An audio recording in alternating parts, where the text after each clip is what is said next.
A millionaire CEO laughed when an 8-year-old girl said she could fix his Mustang. He had no idea she was about to destroy his entire company, and rebuild it better. Richard Miller wasn't supposed to be here. The outskirts of Detroit, with their crumbling warehouses and forgotten auto shops, were a far cry from his glass-walled office on the 40th floor. His driver had taken a wrong turn, and rather than wait in his luxury car, Richard, out of curiosity or boredom, decided to stretch his legs. The garage he entered was a skeleton of what it must have been decades ago. Faded signage, rusted tools, and the stale smell of old oil filled the air. But what caught his eye wasn't the place, it was the small figure buried under the hood of a Mustang. A child, maybe 7 or 8, stood on a wooden crate, her arms deep inside the car's engine bay. She was petite, with messy blonde hair tied in a loose ponytail, her gray t-shirt smeared with grease, the bright red of her oversized coveralls dulled by work and wear. Her face was focused, lips pursed, as her small hands maneuvered a wrench with precision far beyond her years. Richard leaned against the garage doorway, amused. "You fixing that old thing, kid?" he asked, his tone half mocking, half curious. The girl didn't look up. "I'm not a kid. I'm a mechanic," she said flatly, tightening a bolt with a satisfying click. He couldn't help but laugh. "Is that so? All right, little mechanic, tell you what. You fix that Mustang, it's yours." He said it without thinking, just another arrogant promise from a man who never expected to be challenged. He had made offers like that before, to men twice her age who had cracked under the pressure. But this? A scrawny girl in a dusty garage? There was no way. She finally looked up, and when their eyes met, something inside Richard faltered. Her gaze was sharp, ice blue and unflinching. She wasn't playing games. "Okay," she said simply and ducked back under the hood. An old man appeared from the back room, wiping his hands on a rag. His hair was silver, his posture stooped, but his eyes mirrored the girl's, calm and cutting. "She'll hold you to that, mister," he muttered as he passed by, his tone neither friendly nor hostile, just a fact. Richard stayed, leaning casually, though his smirk began to fade as he watched the girl work. She wasn't fumbling or guessing. Every tool she picked up was with purpose. Every adjustment was precise. He checked his watch. 20 minutes passed. 30. Then an hour. And all the while, the little girl never lost focus. The garage echoed with a roar when she finally twisted the key. The Mustang's engine, which had looked like a dead relic when Richard first walked in, came alive with a deep, throaty growl. It was perfect. Better than perfect. Emma, she introduced herself only after wiping her hands on a rag, stepped back from the car, her face streaked with oil, but glowing with pride. "You owe me a Mustang," she said. For the first time in a long while, Richard Miller was speechless. He wasn't a man easily impressed, yet here he was, being schooled by an 8-year-old girl in a rundown garage. Something inside him twisted, a rare mix of admiration and shame. He took out his wallet, but Emma shook her head. "Not money. You said the car." The old man, Frank, watched from the doorway, a ghost of a smile on his face. Richard had no choice. He tossed the keys to Emma, who caught them with a grin. It should have ended there, a fluke encounter, a humorous story to tell at the next board meeting. But Richard didn't leave. He couldn't. Something about that girl, about this place, clung to him. And for a reason he couldn't yet name, he knew this wasn't the last time he'd see Emma Blake. It was, in fact, just the beginning. The next morning, Richard Miller found himself back in front of that same garage, sitting in his sleek black sedan, staring at the faded building through the windshield. He wasn't sure why he had come. Millionaire CEOs didn't make a habit of revisiting dusty auto shops after tossing off foolish promises, but something about yesterday refused to let him move on. He watched as Emma, still in that same gray t-shirt and red overalls, rolled up the garage door. She didn't notice him. She was too busy dragging a large toolbox toward the Mustang. It was hers now. Richard had left the title on the workbench, fully expecting she wouldn't know what to do with it. But there she was, bright and early, ready to keep working, as if owning a classic car at 8 years old was perfectly normal. Richard stepped out of his car, adjusting his cufflinks out of habit more than necessity. The sound of his expensive Italian shoes on gravel caught Emma's attention. She looked up, unimpressed. "You're back," she stated, not asked. He smiled, unsure how to explain himself. "Couldn't sleep. That Mustang of yours has been keeping me up." Emma wiped her hands on a rag, eyeing him with suspicion. "Worried I'll crash it?" "Not quite," Richard replied. "I'm more worried you'll rebuild it better than my entire team of engineers." She tilted her head slightly, as if weighing whether or not his comment was a joke. Then she shrugged. "Maybe." Frank appeared from inside, carrying 2 mugs of coffee, one of which he silently offered to Richard.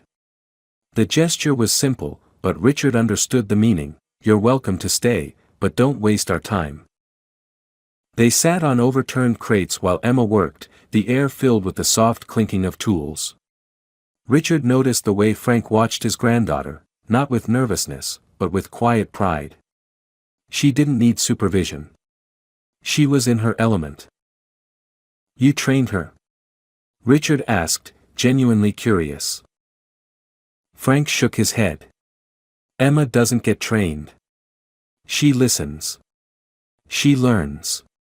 Then she does it her own way." It was humbling. Richard, a man who commanded boardrooms and signed billion-dollar deals, sat silently as an 8-year-old disassembled and reassembled one of the most iconic cars ever built. Every movement she made had purpose. There was no guesswork, no hesitation. As the afternoon sun streamed through the garage's broken windows, Emma crawled out from under the car, wiped sweat from her forehead, and motioned to Richard. "Want to see something?" she asked. He followed her to the Mustang. She popped the hood and pointed to a part of the engine that had been completely reworked. It wasn't just fixed, it was improved. It wasn't breathing right. Too restricted, she explained. I opened it up. It'll run smoother now. Richard was speechless again. She wasn't repeating instructions from some manual. She understood the machine, felt its flaws, and solved them with a kind of mechanical intuition no amount of corporate training could replicate. "You don't know who I am, do you?" he asked suddenly. Emma wiped her hands again, clearly indifferent. "You're the guy who gave me a Mustang. That's all I care about." It was a punch to his ego, but in an oddly refreshing way. Here, in this little garage, his titles meant nothing. Emma didn't care about shareholders or press releases. She cared about the hum of an engine, the perfect alignment of gears, the way a machine should feel. For the first time in years, Richard felt small. Not in a belittling way, but in the way a man feels when he realizes the world is bigger than his office, that genius isn't confined to corporate towers. As he watched Emma slide back under the Mustang, humming softly to herself, Richard knew with absolute certainty that he had just witnessed something extraordinary.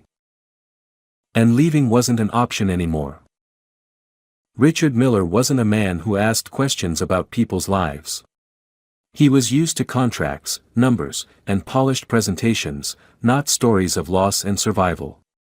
Yet, after spending 2 afternoons at that crumbling garage, curiosity gnawed at him. He needed to understand how a little girl like Emma Blake came to master machines in a place the world had clearly forgotten. He arrived earlier this time, bringing with him a box of pastries and 2 large coffees. It was a weak attempt at politeness, something his PR team would have laughed at. But to his surprise, Frank accepted them with a nod, as if he'd been expecting this gesture all along. Emma barely acknowledged him, already deep into her work, her small hands smudged with oil before the sun had fully risen. Frank motioned to a worn-out bench near the back of the garage. They sat, the air thick with the scent of gasoline and rust, as Emma's soft humming echoed through the space. For a while, they said nothing, only the sound of turning wrenches and clinking tools filled the silence. "She's been here since she was 4, Frank finally said, his voice low, steady. "After the accident." Richard listened, not interrupting. He knew this wasn't a story that needed questions. "My daughter, Lily, and her husband, Mark, were both mechanics. Not the clean suit, dealership kind. The real kind. They used to bring Emma here on weekends. She would sit on the workbench, playing with bolts and sockets like they were toys. One night, a drunk driver hit them head-on. Emma was supposed to be in that car, but she had a fever that day, so I kept her here." Frank's hands trembled slightly as he took a sip of coffee. His eyes remained on Emma, who was oblivious to the weight of their conversation, too focused on coaxing life from the Mustang. "After that, we barely scraped by. I couldn't afford to fix this place, let alone keep up with fancy shops in the city. But Emma, she kept showing up here every morning. Said the cars needed her." Richard felt a lump rise in his throat, a rare and uncomfortable sensation. He glanced around the garage, noticing the little signs of Emma's world, tiny handprints on the old tool chest, a child's drawing of a Mustang taped to the wall, sockets organized not by size, but by how often she used them. "You could have asked for help," Richard said, though the words felt hollow the moment they left his mouth. Frank gave a dry chuckle. "From who? The city? Charities? They don't fund old men with greasy hands. And Emma, she didn't want pity. She wanted engines." Richard understood that. He saw it now, clear as day. Emma wasn't some child hobbyist. She was surviving. Every bolt she tightened was a way to keep her parents' memory alive, every car she fixed was her way of refusing to be forgotten like the shop they left behind. But what struck Richard most wasn't just Emma's skill, it was her need to create. She didn't just fix the Mustang because of a childish dare. She did it because machines were the only place where her world still made sense. As the afternoon waned, Emma called out, her voice light and casual. "Mr. Miller, want to see her breathe again?" Richard approached as she turned the key. The engine purred, smoother than it had the day before. Emma's face lit up, proud but calm, as if she had known all along what the outcome would be. "She's not just fixed," Emma said, "she's better." Richard looked at Frank, who gave a quiet nod, as if to say, "Now you see it too." Standing there, watching this little girl who had rebuilt a car while carrying the weight of a world that had overlooked her, Richard felt something stir inside him. It wasn't sympathy or corporate opportunity. It was deeper than that. It was respect, the kind that demanded action. He knew then that he couldn't just admire Emma from afar. The world needed to see what she could do. But first, he would have to earn her trust, and that of the old man who had kept this miracle hidden in a forgotten garage. And for the first time in his life, Richard Miller wanted to do something not for profit, but because it felt right. The following week, Richard Miller sat in his office, the Detroit skyline stretching out behind him, but his thoughts were miles away, trapped in a small, oil-stained garage where an 8-year-old girl had outperformed his entire engineering team. His assistant had just placed a stack of reports on his desk, summaries of recent R/&D projects, each filled with diagrams, cost analyses, and predictions. None of it mattered. Not after seeing Emma. He leaned back in his chair, staring at the ceiling, a rare moment of doubt creeping in. If what Emma did to that Mustang was a fluke, then this obsession was foolish. But Richard had built an empire on instinct, and his instincts screamed that this wasn't luck. Emma Blake was the real thing. The idea had been forming in his mind for days, and now it felt urgent. His company hosted an annual private competition, a grueling internal challenge where engineers were tasked with solving complex automotive problems under strict conditions. It was designed for senior-level staff, but Richard was going to bend the rules. He drove to the garage that afternoon, skipping meetings and ignoring phone calls. Emma was there, as always, perched on a stool, scribbling something on a grease-stained notepad. Frank looked up as Richard entered, raising an eyebrow, not surprised in the slightest. "I have a proposition," Richard said without wasting time. "There's a competition at my company. It's meant for engineers, but I want you in it." He was looking at Emma as he spoke, but the words were also meant for Frank. Emma's nose wrinkled in confusion. "A competition? Like a race?" "Not exactly," Richard smiled. "More like fixing problems. Complicated problems. It's a bit of a game, really." Frank's face tightened. He didn't like the sound of this, and Richard could sense the tension. "You trying to parade her around for your shareholders?"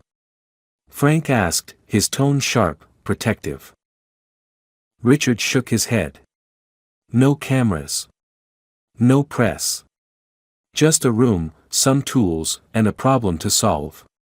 If she doesn't want to, I'll never mention it again." His voice was calm, but there was urgency beneath it. He needed them to understand this wasn't charity. He wasn't here to make a feel-good headline. Emma's eyes narrowed, her curiosity piqued. "What kind of problem?" Richard smiled. "The kind nobody's been able to solve for months." Frank sighed, rubbing his face as if the weight of the world rested in his palms. After a long silence, he looked at Emma. "It's your call, kiddo." Emma grinned, a spark of defiance in her eyes. "I'll do it." The following day, Richard personally escorted them into the company's engineering lab. The space was a stark contrast to their little garage, sleek, sterile, and humming with quiet efficiency. Men and women in lab coats paused their work to glance at the unlikely trio walking through their sanctuary. The head of our /ND, a sharp-suited man named Daniel Crow, approached with a forced smile. "Richard, this is highly irregular," he said, eyeing Emma with thinly veiled disdain. "We have protocols." "I'm aware," Richard interrupted. "She's my guest. And she's here to solve the intake optimization challenge your team has been failing at." Murmurs echoed through the lab. The problem was a notoriously difficult airflow design flaw in their latest prototype engine. Dozens of engineers had taken a crack at it, and yet here was an 8-year-old girl in red overalls stepping up as if it were a school science project. Emma was unfazed. She walked to the workstation, scanning the blueprints laid out on the screen. The room watched, expecting her to flounder, but within minutes, she was pointing at a section of the diagram. "You're suffocating it," she said simply. "The bends here and here are forcing air to fight itself. It's like trying to breathe through a straw that twists too much." The engineers exchanged skeptical glances, but Richard said nothing. He just watched. Emma didn't ask for permission. She grabbed a tablet, adjusted the design, then walked over to the 3D printer, directing one of the startled technicians to help her fabricate a revised part. Within 2 hours, she had a prototype in hand. The test was run that afternoon. As the numbers flashed on the screen, the entire room fell into stunned silence. Efficiency had increased by 13%. Not a minor improvement, not a small step forward, it was the breakthrough they'd been chasing for nearly a year. Daniel Crow stood frozen, his face pale. Richard turned to him, his smile razor-sharp. "You were saying something about protocols?" Emma, oblivious to the undercurrents of corporate politics, simply wiped her hands and asked if she could get a sandwich. She was hungry. That night, as Richard sat in his office replaying the day's events, he realized the stakes had just changed. Emma wasn't just a prodigy, she was a revolution waiting to happen. But he also knew the walls of his company wouldn't welcome her easily. There would be resistance. Jealousy. Fear. Richard looked out over the city lights, his reflection staring back at him from the glass. He had seen many battles in his career, but this one felt personal. He had invited Emma into his world. Now, he had to protect her from it. It happened on a gray Thursday morning, the kind where the sky hangs low and the city feels colder than it should. Richard Miller was in his office, sifting through a stack of internal reports, when his assistant's face appeared at the door. She didn't knock, didn't announce herself as usual. There was tension in her eyes, a look that told him something was wrong before she even opened her mouth. "Mr. Miller, the police are at Blake's garage." For a moment, the words didn't register. Then, like a snap, Richard was on his feet. He didn't ask for details. He didn't need them. His car was waiting downstairs, but he didn't have the patience for traffic, so he called the helicopter. Within minutes, the cityscape was a blur beneath him. When he arrived, the scene was already unfolding like a bad movie. 2 squad cars parked in front of the garage, lights spinning. Frank Blake stood by the entrance, his hands cuffed behind his back, flanked by 2 officers. Emma was on the porch, her arms crossed tightly over her chest, her face a pale mask of confusion and anger. There were no tears, just that intense, unblinking stare that Richard had come to recognize as Emma's shield when the world was being cruel. The officer in charge, a stocky man with thinning hair, approached Richard the moment he stepped out of the car. "Mr. Miller, we're just doing our job. We received a report about stolen auto parts, high-value components traced back to this location." Richard didn't blink. "From who?" "That information's confidential, sir." Of course it was. Confidential, convenient, and timed perfectly. Richard scanned the scene. The supposed evidence, a crate of parts, had been dumped haphazardly near the workbench. It was obvious to anyone who had ever set foot in a garage that the setup was wrong. Frank Blake might have been many things, but a thief wasn't one of them. This was orchestrated. Sloppy, but dangerous. Richard's mind raced. There were only a handful of people within his company who would stoop to this level. He didn't need to guess, he knew exactly who had pulled these strings. Daniel Crow. After Emma's performance in the lab, Crow's position had been shaken. A child had out-engineered him, humiliated him in front of his peers. Men like Crow didn't forget such things. They retaliated. Richard turned back to the officer.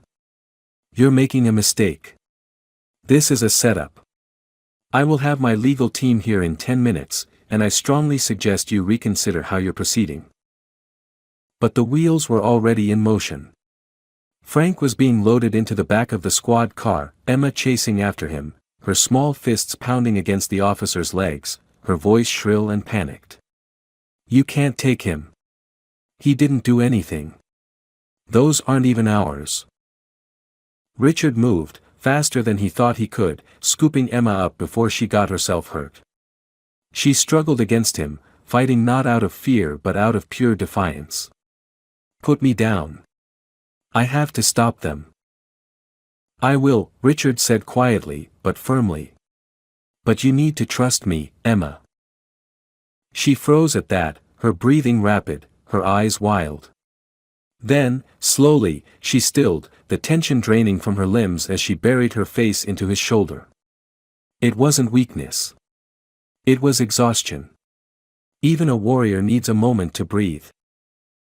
By the end of the hour, Richard's lawyers had flooded the precinct, tearing apart the flimsy accusations with precision. The parts had been purchased legitimately months ago, invoices intact, records bulletproof. There was no case. But the damage was done. Frank was released, his dignity bruised, but his resolve hardened. Back at the garage, as the sun dipped below the horizon, Richard sat with Frank and Emma in the same spot where their journey had started. The silence between them wasn't awkward. It was heavy, filled with shared understanding. This wasn't about parts. This was about power. About a corporation terrified of a little girl who didn't play by their rules.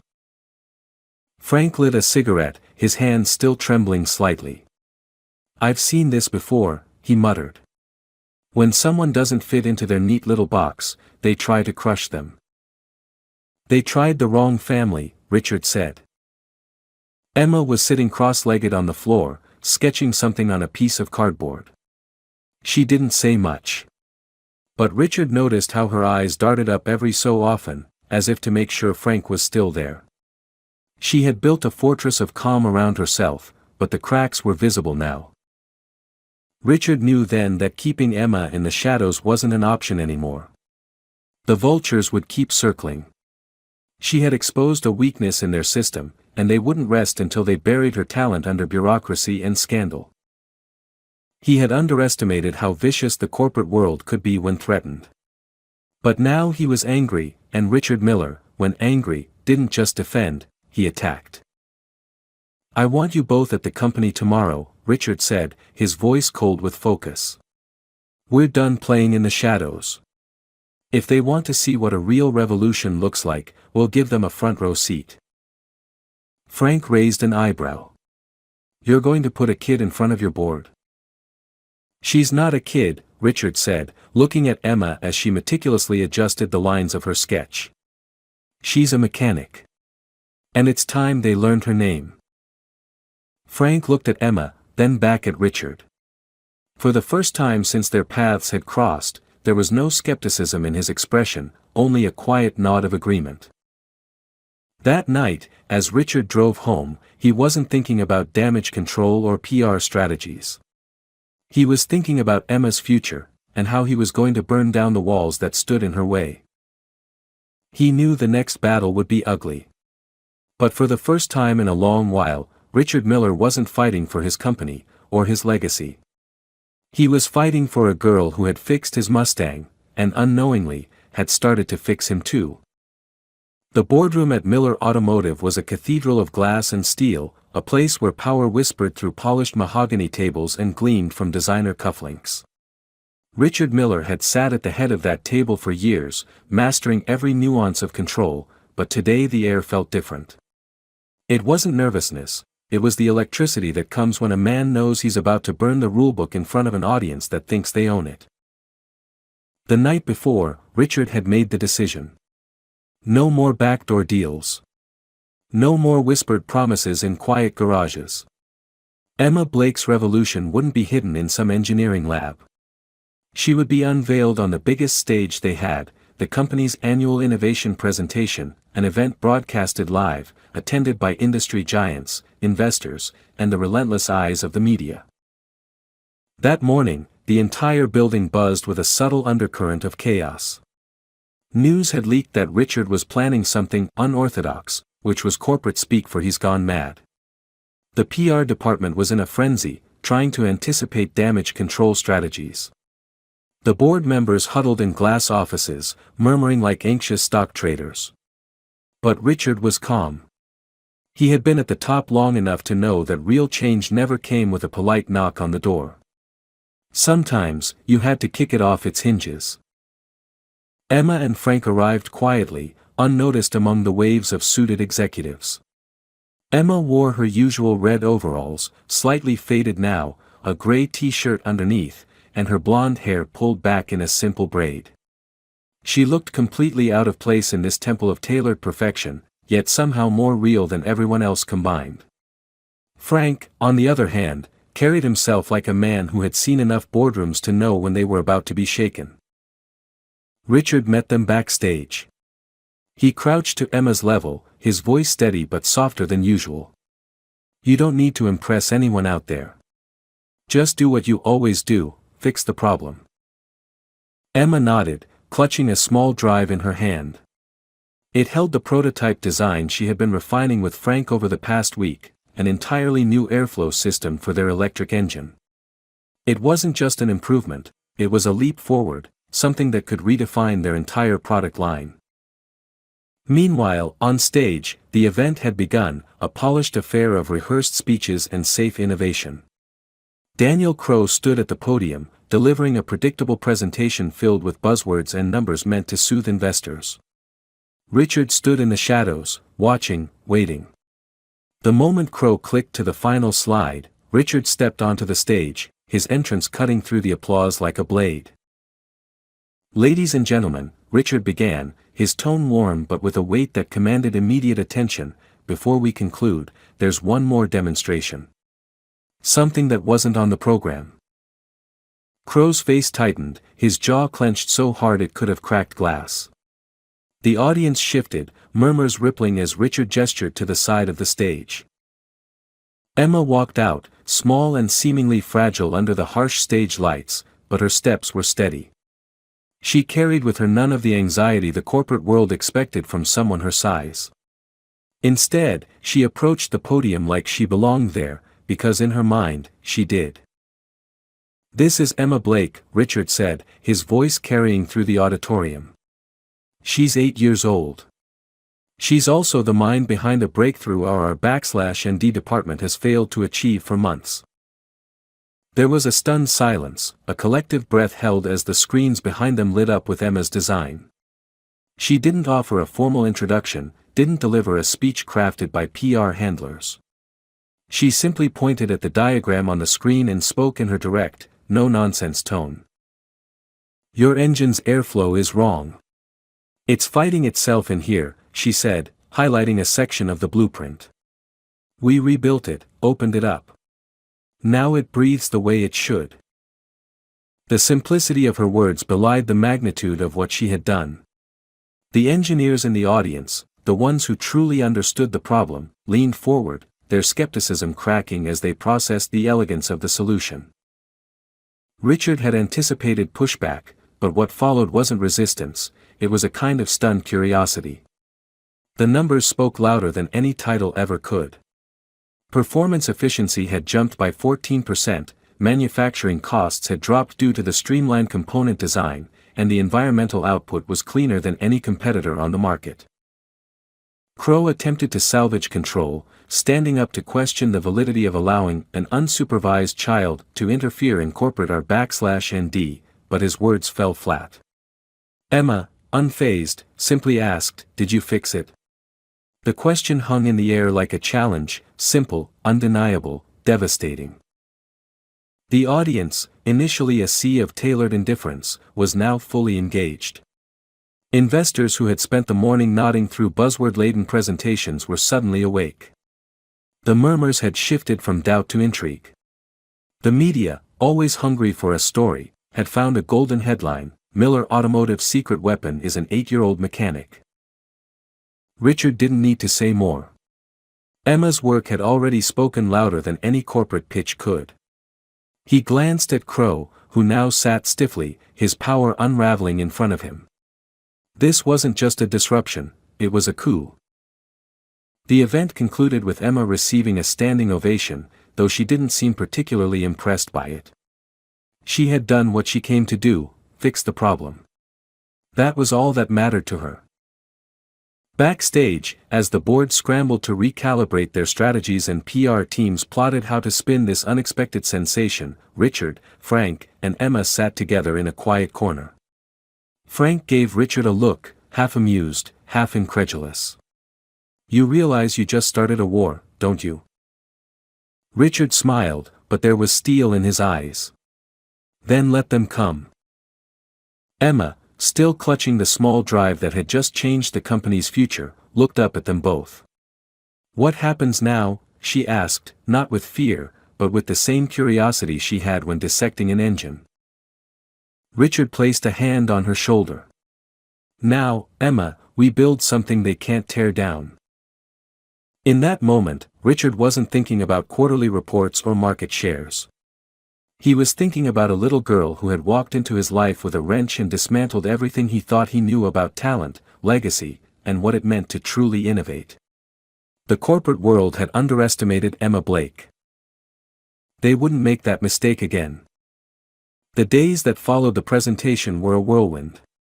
What had started as a quiet act of defiance in a dusty garage had now exploded into headlines, boardroom debates, and a tidal wave of attention that neither Emma nor Frank had ever asked for. The story of an 8-year-old girl out-engineering one of the world's leading automotive companies was too good for the media to resist. Interviews were requested, offers poured in, and Miller Automotive's stock, which had been limping along for months, was suddenly on fire. But Richard Miller wasn't interested in media noise. He knew the corporate machine well enough to understand how quickly admiration could turn into exploitation. What Emma had done was more than a viral success, it was the spark of something larger, something that could change the way his entire industry operated. He didn't want her talent buried under headlines. He wanted it to be the foundation of something new. On a quiet morning, away from the glare of cameras, Richard brought Frank and Emma to a sprawling, half-abandoned manufacturing facility on the city's edge. The building had once been a hub of innovation during Detroit's golden age, but now it stood hollow, a relic of a time when machines were built with hands, not just algorithms. Emma's eyes lit up the moment they stepped inside. The air smelled of iron and dust, the kind of scent that made her feel at home. Frank walked beside her, his steps slow but thoughtful, as if measuring the heartbeat of the place. "This is where it starts," Richard said, his voice echoing against the empty walls. "I want to build something here. Not a factory, not a corporate branch, a workshop. A place where people like you, Emma, can work without someone breathing down their neck, without rules that choke creativity. A place that teaches, builds, and creates. We'll call it Blake Motors." Frank looked at Richard with a mix of skepticism and cautious hope. "You're talking about starting a revolution, Richard. This isn't just about cars anymore."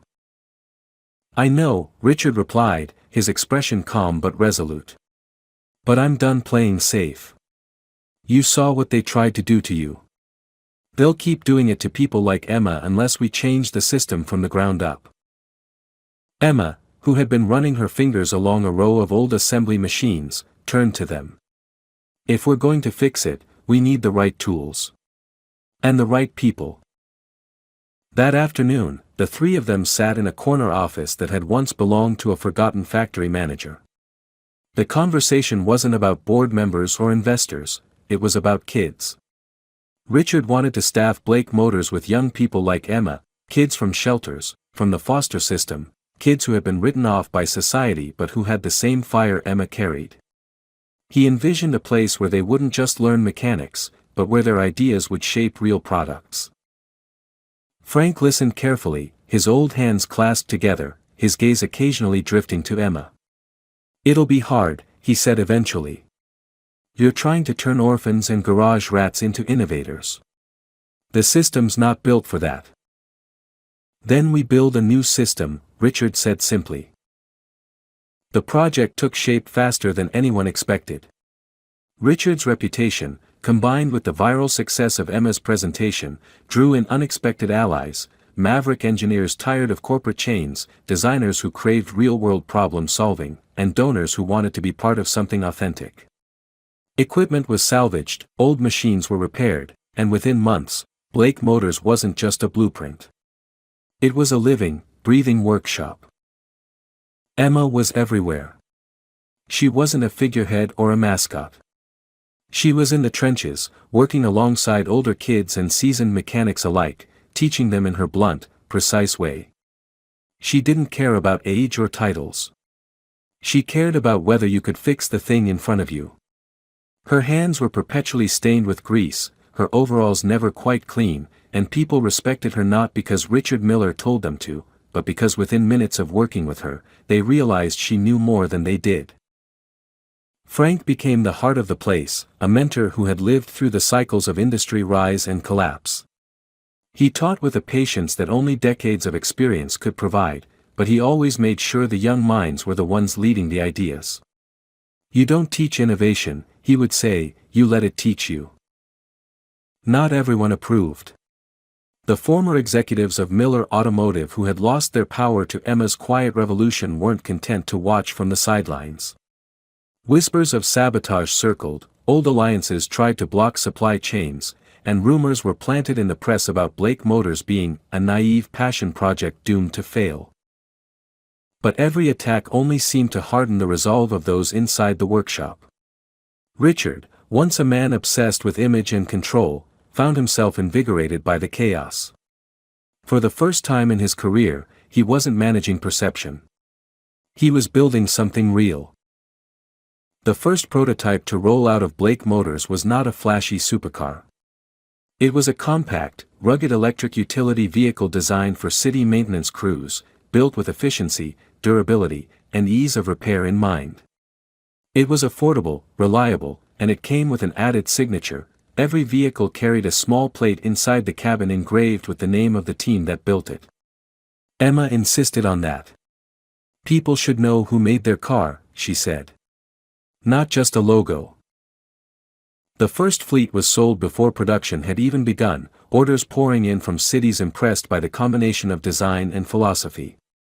Blake Motors wasn't just selling vehicles, they were selling a story of forgotten kids, of old mechanics, and of a little girl who had turned a dare into a revolution.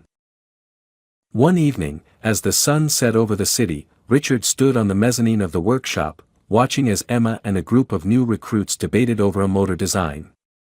Frank sat nearby, offering occasional gruff corrections but mostly letting the kids hash it out. Richard realized that this mess of voices, ideas, and stubborn persistence, was what real innovation looked like. Not a boardroom. Not a press release. But a workshop filled with people who refused to be underestimated. Blake Motors was no longer an idea. It was a movement. And it had only just begun. The old garage hadn't changed much. The cracked concrete floors still bore the oil stains of 1,000 repairs, the walls were still lined with shelves cluttered with tools and parts that only Frank and Emma could navigate, and the Mustang, Emma's Mustang, still sat proudly in the center, gleaming under a flickering fluorescent light. Yet something was different now. It wasn't the garage that had changed, it was the world beyond its walls. A year had passed since the day Emma Blake had stood on a corporate stage and silenced a room full of executives. In that year, Blake Motors had gone from a whispered experiment to a movement that was disrupting an industry. What had started as an idea in a forgotten factory had become a living testament to what happened when you placed trust in the hands of people the world had overlooked. But today wasn't about new designs or production targets. Today was about coming home. Richard Miller stood at the entrance of the garage, watching Emma as she wiped down the hood of her Mustang with a precision that spoke of ritual, not necessity. She was a little taller now, though still tiny in her red overalls. Her hands, perpetually stained with grease, worked methodically, her expression calm. Frank was sitting on an old stool, his cane resting against the workbench, a satisfied grin playing at the corners of his mouth. "You can't leave it alone for a minute, can you?" Richard said as he approached, his voice light, though his throat tightened slightly at the sight. Emma looked up, offering a small smirk. "She's earned it. She's the reason we're here." Richard nodded. That car was more than metal and rubber. It was the start of everything. They spent the afternoon in the garage, not as CEO, mechanic, and mentor, but simply as family. Emma and Frank shared stories about the early days, when keeping the lights on had been a victory in itself. Richard listened, contributing only to correct Frank's more colorful embellishments, though he never dared interrupt Emma. She had a way of speaking that commanded attention without demanding it. As dusk settled, Richard suggested they take the Mustang out for a drive. It wasn't a request. It was a need. They hadn't done it before, despite owning it. Emma had never driven the car out of the garage since fixing it. It had become a symbol, almost too precious to touch. But symbols, Richard believed, were meant to move. Frank handed Emma the keys, his eyes glistening with a quiet pride that no boardroom victory could ever replicate. "Go on, kid. Let's see if she still remembers the road." The streets of Detroit welcomed them with a familiarity that only those who had lived through its scars could understand. The Mustang rumbled through the avenues, drawing stares not because of its make, but because of its driver. Emma sat behind the wheel, her expression a perfect blend of focus and serenity. Richard rode shotgun, for once content to relinquish control. They drove without a destination, weaving through the city that had both abandoned and shaped them. The Mustang was a paradox, an old soul with a new heart, much like its driver.